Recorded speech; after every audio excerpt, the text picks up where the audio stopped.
Boris Johnson is facing demands to urgently step up talks to secure agreements for fishing in distant waters such as Norway, with one company warning they can't plan for anything beyond March. The owner of the UK's largest freezer trawler, Keir, said stalled negotiations with Norway and other non-EU nations was a sad tale of the government's failure.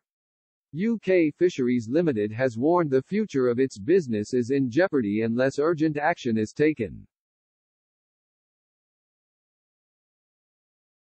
They've demanded ministers double their efforts to secure a deal that could give them confidence in continued access to distant waters for fishing.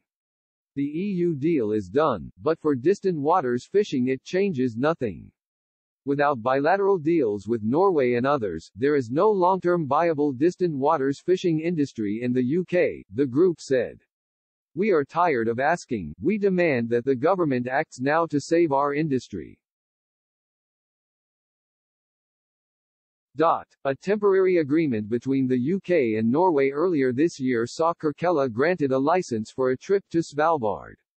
However, the trip is going to an end with no sign of a deal in sight for future voyages. Pleading with the Department for Environment, Food and Rural Affairs to agree a deal, UK Fisheries Limited said, talks are underway with Norway that we desperately hope will provide the fishing opportunities we really need, but progress is slow and we have no licenses beyond this trip. We can't plan for anything beyond March, and neither can our crews or their families. Keir catches approximately 8% of all cod and haddock sold in UK fish and chip shops. It can freeze up to 780 tons of fish on each of its trips. We know that our coastal partners are ready to talk. The Norwegians, for example, are heavily dependent on access to British waters and British markets. There is a smart deal waiting to be struck, they added. Whatever is holding talks up, the government now needs to adopt a smart approach and quickly deliver an ambitious deal for British fishermen.